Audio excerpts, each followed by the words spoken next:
comparable mess to Brazil and America when it comes to the numbers of infections. And yet these are the countries that are adamant that they're going to open up the economy, even though the infected numbers of people are escalating still. This is obviously going to end in some type of pretty messy scenario, with more and more people getting sick, and yet lockdown not being observed. In the countries that have had a strict lockdown and the people have kept to it, yes, the numbers are now going down, at least temporarily. Saudi Arabia is becoming ever more of a kind of cornered state.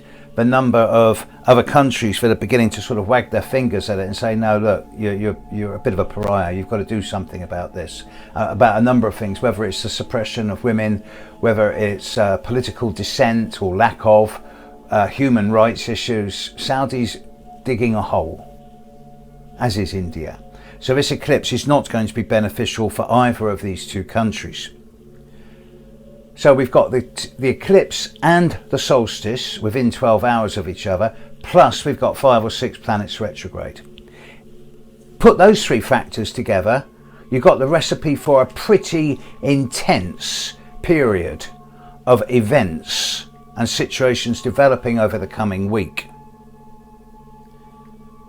But this isn't all.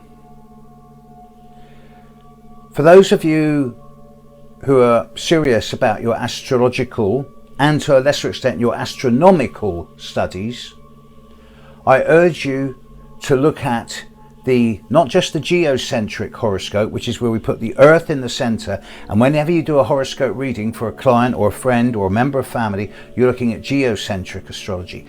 Heliocentric astrology, when you put the sun in the middle of the horoscope and the planets, including the Earth, go around it. So obviously there's no retrogrades ever in a heliocentric chart. That gives a much better perspective on global events that are not human orientated, i.e. weather patterns, geophysical activity such as weather patterns, volcanoes, earthquakes, things like this. When you look at the heliocentric chart for July 12, July 13, you will see that Mercury and Venus and the Sun are all in a direct line with each other. On July 13 and 14, the Sun and Jupiter and the Earth are in a direct line with each other. I know from studies on earthquakes that I did many years ago that whenever the Sun and Earth and Jupiter are in a straight line, whether it's by conjunction or opposition in a heliocentric chart, there's a 75% plus chance of serious earthquake. So I am suggesting that around the 12th, 13th, 14th of July, there's likely to be major earthquake activity and volcanic activity somewhere on a planet in a way that is going to stand out. I remember at the start of this year doing on my global video that this was going to be the year that most of us would rather not deal with. This was going to be a stinker of a year. Already that is proven true. Thank you, COVID. However, I'm sorry to say this, but in my astrological opinion, we're not yet at the most difficult time of this year. COVID was not a random factor. It's been an accident waiting to happen for a long time, but it's not the worst thing that's coming up. We are heading into the perfect storm.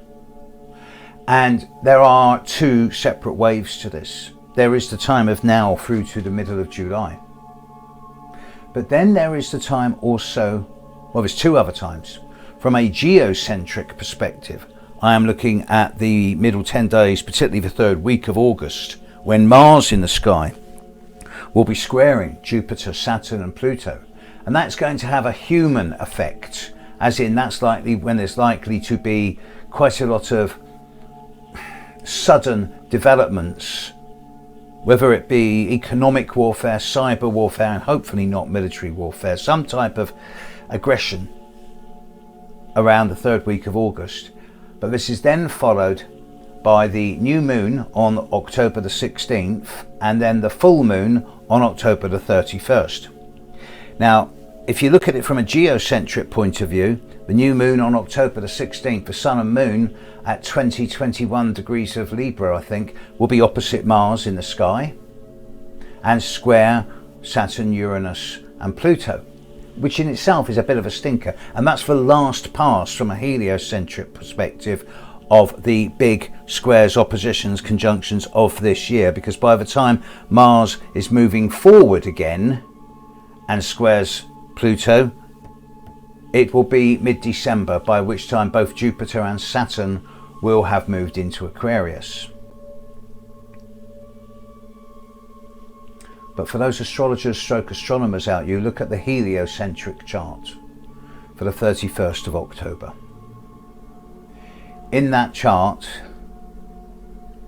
Mars in the sky is once again very strongly squared to Saturn, Jupiter and Pluto in Capricorn. Mars will be in Aries heliocentrically, and at exactly the same time the Sun, well, geocentrically it will be exactly opposite Uranus. Heliocentrically it's exactly conjunct Uranus, and there is a full moon that day. So the 31st of October is again a time where I feel there's going to be major. Now I've got it wrong, I'm sorry, forget that last bit. Let me retract that. On the 31st of October, Mars will be at the very start of Taurus heliocentrically, exactly squared to the degree Jupiter and Saturn. And the Sun will be conjunct Uranus heliocentrically. There are further geophysical actions taking place on the 31st of October this year. So that's 2 dates. July the 12th to 14th, October the 30th to November the 1st. And I'm suggesting there's going to be some pretty big developments globally that are going to impact on everyone. Now, this is not an extinction event by a long way. It's going to take a lot to wipe out humanity. But it is pretty big. This is big. See, whenever I've seen anything like this, on the very rare occasion that I've seen anything like this before, it's a time where there's been 2 or 3 really big earthquakes within the space of a week, and or with volcanoes going off. To a certain extent, this influences my thinking when I'm projecting forward for next year. Because next year, you know, there's no big conjunctions. The Jupiter Saturn have moved on into Aquarius. Jupiter will even touch early Pisces next year. Neptune and Pluto are getting stronger in sextile to each other as Neptune speeds up and Pluto slows down. There's no big squares between Uranus, Neptune and Pluto, or oppositions or anything like that. But next year the single biggest factor is Saturn in Aquarius squaring Uranus and Taurus. And now, seeing we're only 6 months away, well, 7 months away from this becoming a reality, starting to think about this, because Uranus brings change, yet Taurus is one of the more resilient and dogmatic and perseverant of signs, not given to flexibility and adaptability. So when Uranus brings change through Taurus, it's probably going to be quite pushed and forced. Saturn brings stability, orthodoxy, structure and boundary. But in Aquarius, the sign of a future, again, it's a bit of an uncomfortable position. I know it used to rule Aquarius using old astrological parlance. And Saturn's going to be square Uranus for 9-10 months next year. Bearing in mind the global economic downturn that's already becoming more and more obvious, thank you once again, COVID, it seems to me that we are heading into a global recession, and that there is the potential for this to turn into a global depression, which will then take a few years to get out of. So I am not advising any of my clients at the moment. Many people are ignoring this, of course, because the planets impel, they don't compel. But this is not going to be a good time over the coming year, year and a half, for people to buy houses as first time buyers unless they're doing it with cash. Because the dreaded words negative equity could very well resurface next year. Neither it is a good time to be playing the stock market. It really is not.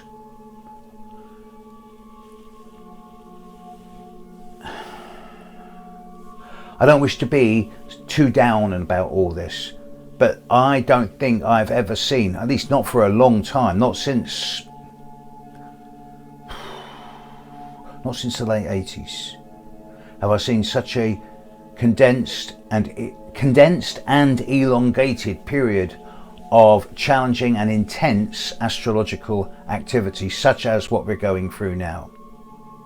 And I think that we've spent this last 6 months gradually building up a head of steam, but it's like being in a pressure cooker, like being in an oven that's encased in 20 foot of reinforced concrete and all the gas jets are on. And when it explodes, it's going to take half a bloody kitchen or even more with it.